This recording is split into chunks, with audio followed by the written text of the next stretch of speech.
आता आपल्या आवडत्या मालिकेचे संपूर्ण भाग मालिका प्रसारित झाल्यानंतर लगेचच पाहू शकता फक्त सन नेक्स्ट वर। भारतातील प्रेक्षकांसाठी मोफत सेवा। तुम्ही तिघही संशयित आरोपी आहात आणि तुमच्यापैकी एक खरा गुन्हेगार आहे। तो सापडेपर्यंत गप बसायचं। एक्झॅक्टली मॅडम, तेच सांगण्याचा प्रयत्न करतो यांना। ए सुजित, तुला काय वेगळं सांगायला हवंय? आवाज बंद। Sorry madam.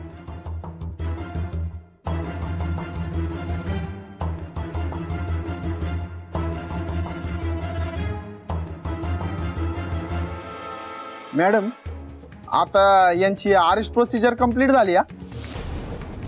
आपण आता अजिबात वेळ न घालवता डीएनए टेस्टची सीपी साहेबांकडून परमिशन काढली पाहिजे, म्हणजे आपल्याला लागलीच कळेल या तिघांमध्ये नक्की गुन्हेगार कोण आहे ती। या तिघांची डीएनए टेस्ट झाली की केस क्लोज होईल। पण हे साहेब, यांचे वडील खासदार आहेत ना,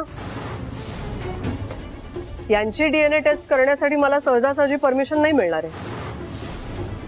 मला कमिशनरांना पर्सनली जाऊन भेटायला लागेल। बघूया।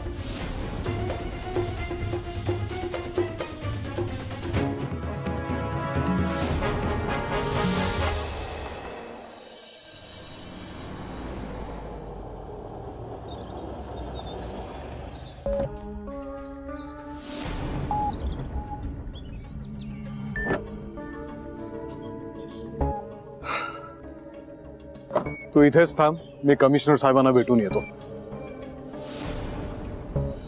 जयंत सर, आज अचानक बसा ना, काय घेणार? मी बसून गप्पा मारायला आलेलो नाहीये खेडकर, जाब विचारायला आलो। जाब? कसला जाब? कसला जाब म्हणजे तुम्हाला काहीच माहिती नसल्यासारखं वागताय तुम्ही।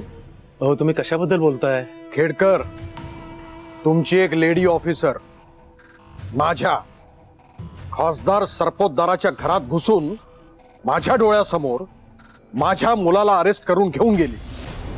तिची कुंडली काढली मी, फेमिनिस्ट आहे। बायकांच्या बद्दल केसेस आल्या ना, तिच्या अंगात जरा जोर येतो। कंट्रोल करा तिला, तिच्यामुळे ना झोप उडाली माझी।